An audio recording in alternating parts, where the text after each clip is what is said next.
ชิวาเป๋ดาวแรง โอ้ทะใจเนี่ยนะเขาใจเนี่ยมันเป้เองหรอนะเขาให้เชื่อดอกเป๋ปันได ผมเป้ได้มือนางที่โดดไปเล่นเลยเห็นหลายมือนางเราหลายจะโดด หอมหอมหอม บาทอยู่แล้วเราเจ๊มันทางแล้วในนอกบาทตำรวจจะมีแต่คุณแจ๊คแต่บักเกตผู้แต่ว่าผู้บ่าวเฮาบ่ได้ถามชื่อเขา บาทนี่ก่อน ใช้มาแกมาขนาดขึ้นยัง อีเมยหมักฝรั่งมันหิมันแก้ถิ่มเบิดเลย ขนาดยัง มันถิ่ม ผมก็ได้บ่เงินบ่ เราเจ๊กินเบียร์นั่นเองอยาก ร้านเจ๊มาพลังมันยังแก้ถิ่มยายเลย จำได้แล้วบ่ สมบ่เป็นร้านเจ้โอ้ย ใจบ่ หมักฝรั่งทั่วขี้ดินอยู่นั่น ใจบ่โยงเลยมาเฮือปัน ฝรั่งก็ได้กินเลย มันแก่แล้วมันตายเฮาบ่กินนะ เจ้าไหนจะมาว่าหัวใจที่นี่แล้วเราเรามาแจ้งน้องอ้อย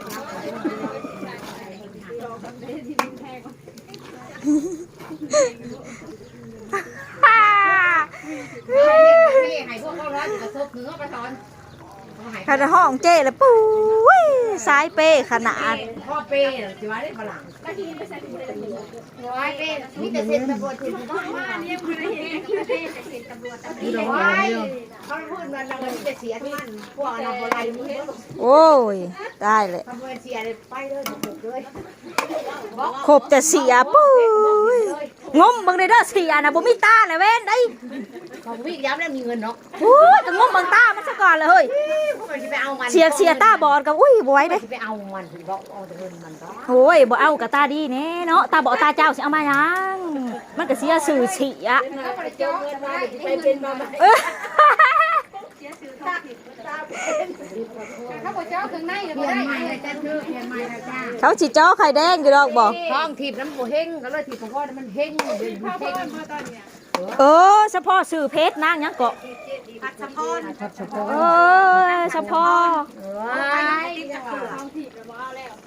ท้องทิพย์น่ะบ่เอาแล้ว หัวมันหันผลินกับบ้านหัวมันโบเฮงนะเลยเอาตัวนี้เลยเฮงเบิ่งกัน ยิบตอนใด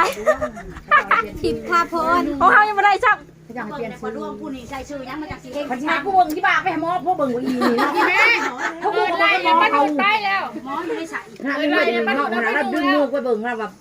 แล้วมาดวงเจ้ากำลังเฮงเบิ่งเน็ตเลยจะเบาเงินกำลังคืนเบาเงินกำลังหลักเงินกำลังหลังของ มาซักหอม ไปเลย เอาไปปลูกเสียบนี่เป็นเด้อนี่เนาะยอดมันนี่ เป็นอย่างนี้ เฮาบ่ได้เอามาเสียบเฮาจักได้แบบหนึงนะ เฉลี่ยอะไรกันเลย นี่เฮาได้แบบนี้ ลายมือกันกับเราลายมือเอง แบบนี้เฮาน่ะมักกิน แบบนี้ใช้แล้วติดจังเนี่ยเป้า แบบนี้นะเฮาไปปลูกน่ะมักเป็นบ้อง บ่ได้ค่ะคือน้ำน้ำนุ่มนะ มักเป็นบ้องเฮาปลูกอันนี้นะปลูกยามใดนะ เรายืนนะเฮงเฮงเฮงเฮงดึงมือจะไปเบิ่งนก เอาอันนั้นโพส เอายัง เอาพุนนั่นน่ะ เอาซอก ชอกบ่แม่นชอกกาพุนที่ไม้เหวียด เอา นะ ยา เห ขา วียด หมดผู้ใช้ค่ะ แล้วเบิ่งลายมือแล้วเมื่อคนพักกันห้องเป้ให้ไปถอ นี่นี่นะ อามากับบุตรปลูกตายเบิ้ล เสียงจากจิโจยตะนาย มาพอจะอุ่นให้รอกเอามาพอไม่อุ่นฮะบ่เด้ไม่ได้ใจอุ่นนั่นบ่แม่น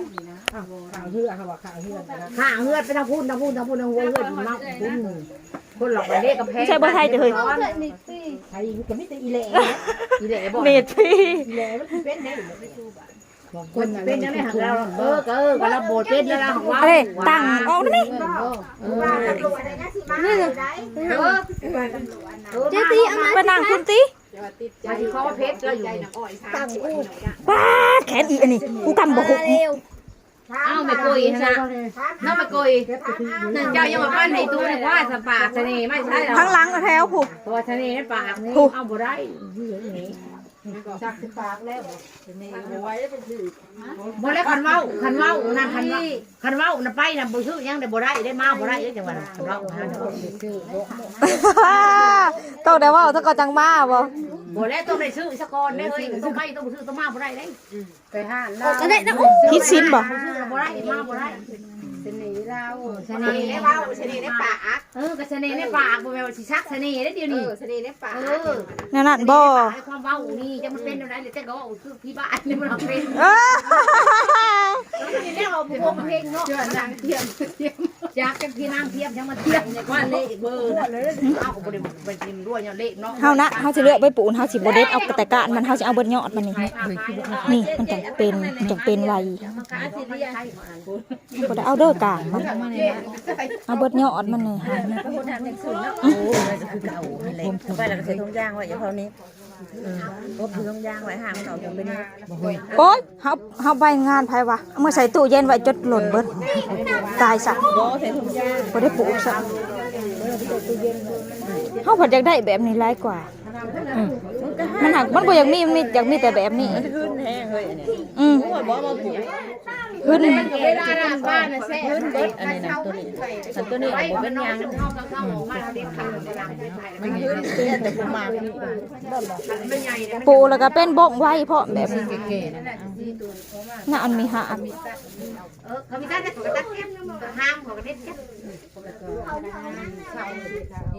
ลมมาแล้วฝนสิมาแล้ว มันบ่ตกดอกอยู่เฮานะมันตกอยู่ผู้บ้านนาหอยหายผู้ว่านนี่คำว่านนี่แต่มันดังกระลึมมันลมอึดมันจะยังนี่มาส่งห้ามบ่ เรามาส่งพักในเด่นเพิ่นใหญ่อันนะกูไผกินบักเลนนี่ชอบเตะแซ่บบ่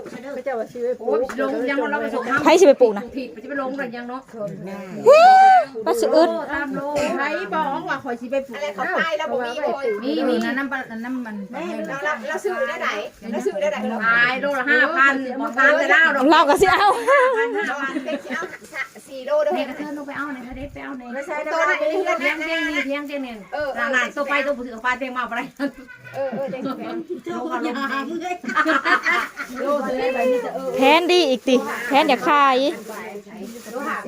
เขียนเฮ้ย เอามาเจ้านี่นะบอกกำลังซื้อมาเจ้าขอยตัวทึนเจ้ามาเจ้าเนี่ยทุ่งกันตัวอย่างยืดใต้แต่เด็กหันกับเจ้าหาคอยได้หมดขายินเลยค่ะ สะระแหน่ ได้กำไรเด้อเด็กเอา เว้าพาหอมได้สะระแหน่ บรุษได้บรุษเลย ตัวนี้ได้เอิ้นหยัง น้องให้น้องแต่ว่า พลัง มาให้แต่ว่าเจ้ากะลีกำไร หอมพลังเสริมพลัง ลีกำไรกับผมอย่างเอา นี่แบบนี้น่ะปลูกเนาะมันหักบ่มีหามันอ่อนบ่มีหา สิหายเนาะคนพอดบ่ได้แห้งหายแต่อีดู ไอ้น้อยกับเป็ดคนนั้นเขาบอกไม่เห็นเปลี่ยนจะทำดูเลยนี่ มันหักมีแต่ใบกุดของแม่ตุอยู่หน้าเด้ในเฮือนนี่ก็งาม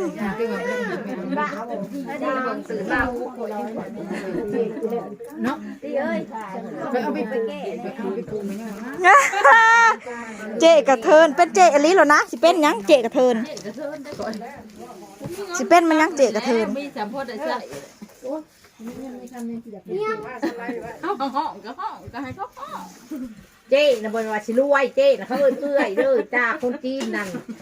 บ่ฮักกะหูได้นี่ ไม่ทีอีบอก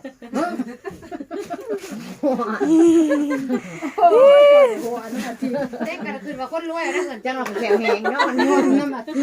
คนจังได้ภาษาจีนภาษาไทย เจ้ภาษาไทย ภาษาเจ๊กันนี่ เจ้คนมีเงินคนรวย พันลาวนะ